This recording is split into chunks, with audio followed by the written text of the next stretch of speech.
बच्चों, कैसे हैं आप? आई होप आप सब सेफ होंगे। तो अभी आपको अपना और अपना फैमिली का बहुत अच्छे से ध्यान रखना है। ठीक है, तो ये वीडियो मैं किस लिए बना रही हूँ, तो कुछ आपके अभी डाउट्स आ रहे हैं कमेंट सेक्शन के अंदर, तो उन डाउट को क्लियर करने के लिए मैंने ये वीडियो बनाया है। तो वो डाउट आपके क्या है कि अभी आप 10th से 11th में आए हैं, तो 11th में आपके पास अभी आपको स्ट्रीम चूज करना है कि आप यहाँ पे कौन कौन से सब्जेक्ट ले सकते हो, कौन सी स्ट्रीम आप ले सकते हो। तो सबसे आपने यहाँ पे क्या देखा कि अब 11th क्लास में जब हम आ रहे हैं तो हमें यहाँ पे दो मैथ्स दिख रही है। एक मैथ्स आपको दिख रही है अप्लाइड मैथ्स और दूसरी आपको दिख रही है कोर मैथ्स। तो ये दोनों ही अलग अलग मैथ्स है, सेम है, दोनों में क्या डिफरेंस है, हम कौन सा ले कि हमें कौन सी वाली मैथ्स हम यहाँ पे ले कि हमें ज्यादा आगे जाके बेनिफिट हो, या आगे जाके हम जो भी फ्यूचर में जो भी कोर्स हम करना चाहते हैं, इंजीनियरिंग करना चाहते हैं, जो भी सीए बनना चाहते हैं, तो किसके लिए, कौन सी स्ट्रीम के लिए कौन सी वाली मैथ्स आपके लिए इंपॉर्टेंट है। तो इन्हीं डाउट्स को आपके क्लियर करने के लिए मैं ये वीडियो बना रही हूँ। ठीक है, तो सिंपल आप यहाँ पे देखो, मैथ्स दोनों ही लगभग लगभग आपकी सेम है, लेकिन दोनों में मेजर डिफरेंस भी है। तो डिफरेंस कहते हैं, तो आपका जो 10th का आपका अभी सिलेबस था ना, उसी से रिलेटेड हम यहाँ पे इसको समझ रहे हैं। तो आपके अभी 10th क्लास के अंदर आपने क्या किया था, जब बच्चे आप यहाँ पे 10th क्लास में आए थे, तो लास्ट 3 ईयर ही आपके यहाँ पे 10th क्लास को भी 2 पार्ट में डिवाइड कर दिया था। 2 पार्ट में कैसे डिवाइड किया था कि जो बच्चे मैथ से बहुत डरते, क्योंकि पहली बार जब आप बोर्ड देने जाते हो तो बहुत डर होता है, फर्स्ट टाइम आप बोर्ड देने जा रहे हो, कैसा पेपर आएगा, क्या होगा। तो बहुत से बच्चे ऐसे होते हैं जिनको मैथ्स पसंद नहीं होती है, तो वो इसको पूरा यहाँ पे सही से अटेंड नहीं कर पाते हैं, और वो ज्यादातर बच्चे मैथ्स में ही फेल होते हैं, क्योंकि मैथ्स उनको बहुत डर लगता है, उनको समझ में ही नहीं आता। तो वहां पे तब बोर्ड ने क्या डिसाइड किया था कि हम 10th वाली मैथ्स को 2 पार्ट में डिवाइड कर रहे हैं। फर्स्ट हमने इसको दिया है स्टैंडर्ड। तो स्टैंडर्ड और बेसिक तो आपको पता ही है। तो स्टैंडर्ड उन बच्चों ने लिया था जिनको आगे जाके मैथ्स में फ्यूचर बनाना है, और बेसिक उन्होंने लिया था जिनको सिर्फ 10th तक मैथ्स रखना है, जिनको आगे मैथ्स से कोई उनका कहीं पे फ्यूचर में उनको मैथ्स नहीं चाहिए। तो ये स्टैंडर्ड बेसिक में जैसे डिवाइड किया ना, वैसे ही 11th में भी यही सब्जेक्ट, यही मैथ्स को इस तरह से अप्लाइड में और कोर में डिवाइड किया।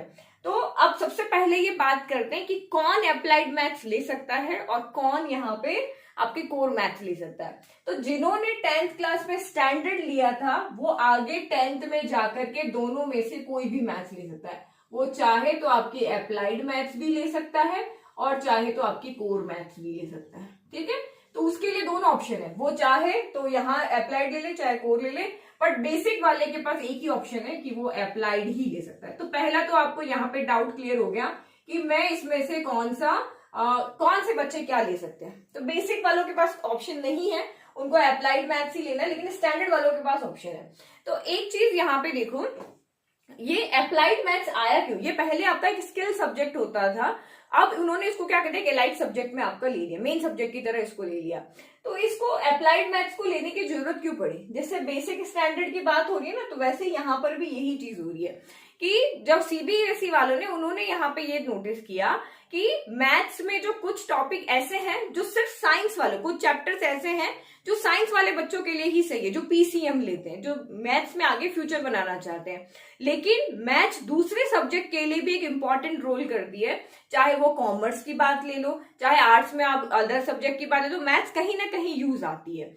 तो उन्होंने क्या किया कि उन्होंने इस कोर मैथ्स में से कुछ यहाँ पे चैप्टर हटा के, कुछ 4 to 5 चैप्टर हटा के उन्होंने कॉमर्स से रिलेटेड कुछ यहाँ पे सब्जेक्ट डाल दिए, जो अकाउंट्स के लिए हो या दूसरे सब्जेक्ट के लिए हो, जहाँ पे मैथ्स हमारी यूज आती है।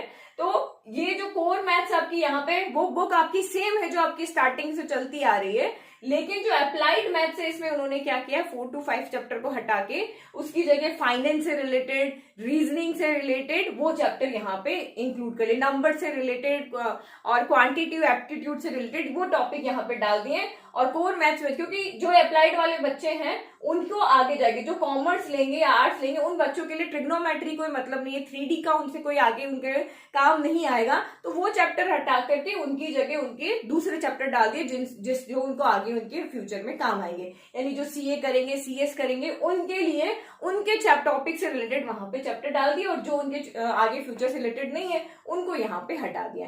तो अगर आपको अप्लाइड और कोर मैथ्स का सिलेबस देखना है तो लिंक आपको डिस्क्रिप्शन में मिल जाएगा, वहां पे जाकर के आप सिलेबस देख लेना कि दोनों के सिलेबस में क्या डिफरेंस है। ठीक है, तो ये तो हो गई हमारी सब्जेक्ट की बात कि अप्लाइड में और इसमें डिफरेंस क्या है। देखो कुछ मेजर डिफरेंस और यहाँ पे हम देखते हैं।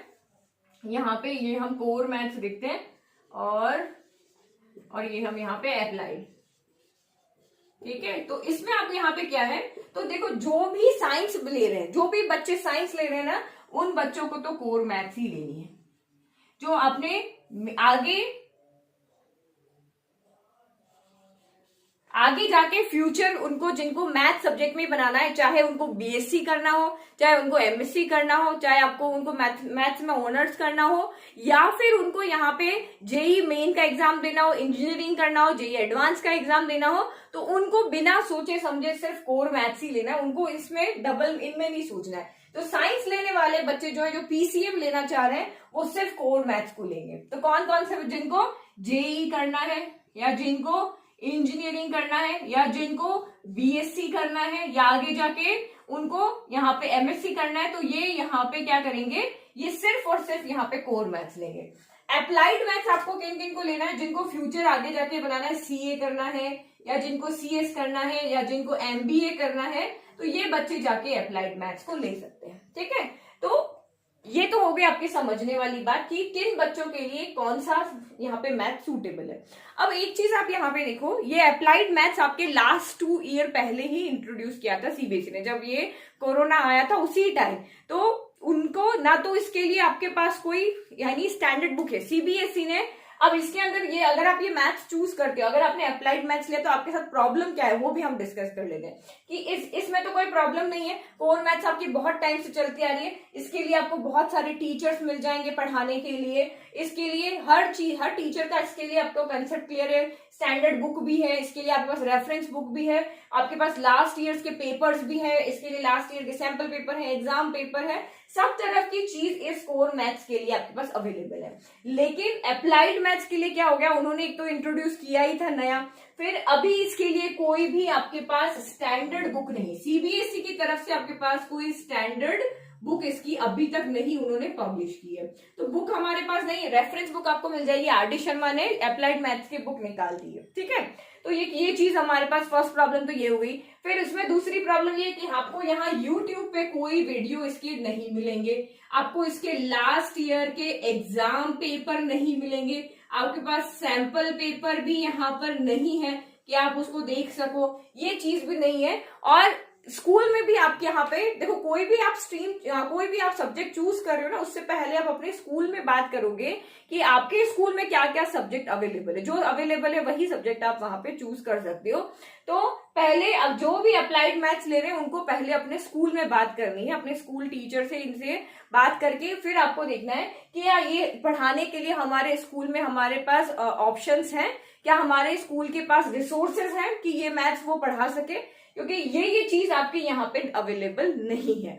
तो ये जो भी अप्लाइड मैथ्स लेने वाले हैं वो अपने स्कूल में आप अपने रिसोर्सेज का पहले इसका पता करके रख लेना, क्योंकि कोर मैथ्स को पढ़ाने वाला आपको कहीं भी मिल जाएगा, कहीं चाहे आपको ट्यूशन लेना है तो भी मिल जाएगा, यूट्यूब पे इतने सारे वीडियो अवेलेबल है, कहीं कोई दिक्कत नहीं आने वाली। बट इसमें जो नए चैप्टर अभी आपके यहाँ पे ऐड हुए हैं, तो इनकी प्रिपरेशन आप कहाँ से करोगे वो आपको यहाँ पे सोचना है। फिर आप आगे यहाँ पे देखो, अगर आप सीए, सीएस और एमबीए कर रहे हो तब तो आपका ठीक है, लेकिन अगर आगे जाके देखो, बहुत सारी यूनिवर्सिटीज ऐसी भी होती है, वो उन्हीं बच्चों को एडमिशन देती है जिनके पास मैथ्स एज अ सब्जेक्ट हो, तो वहां के लिए आपका यहाँ पे क्या हो जाता है कि ये मैथ्स लेना आपके लिए ज्यादा बेनिफिट हो जाएगा। ठीक है, तो कुछ ज्यादा अगर आप मेरी ओपिनियन के अकॉर्डिंग देखो ना, तो वो जो 4-5 चैप्टर जो अलग से इंक्लूड हुए वो आप अदर में भी पढ़ सकते हो, इतने कोई टफ नहीं। उसमें स्टैटिस्टिक्स आपका यहाँ भी है, इस अप्लाइड मैथ्स में उसको थोड़ा और एडवांस कर दिया है, तो वो इतना टफ नहीं कि हम नहीं पढ़ सकते हैं। तो 4-5 चैप्टर तो हम अलग से ऐसे भी पढ़ सकते हैं, लेकिन अगर आप ये कोर मैथ्स लेते हो तो आपके पास आगे जाके फ्यूचर में ऑप्शन ज्यादा हो जाते हैं बनिस्बत की आपकी ये अप्लाइड मैथ्स के, यहाँ पे आपके ऑप्शन कम हो जाते हैं। तो सिर्फ 4 सब्जेक्ट के लिए, सॉरी 4 चैप्टर के लिए आप इसको क्यों छोड़ो। तो मेरा अगर आप ओपिनियन लेना चाहते हो तो आपको कोर मैथ्स ही लेना चाहिए, क्योंकि इसके लिए आपके पास ज्यादा ऑप्शन हो जाएंगे, इसके कंपैरिजन में। सिर्फ 4-5 चैप्टर की तो बात है, बाकी तो सारा सिलेबस आपका सेम ही तो है। ये तो है ही नहीं कि आपको अप्लाइड मैथ्स के लिए पूरा नया कुछ बुक मिल रही है, कोर के लिए कुछ नई बुक मिल रही है। लगभग आपके यहाँ पे 11 चैप्टर तो सेम है, 4-5 चैप्टर का ही डिफरेंस है।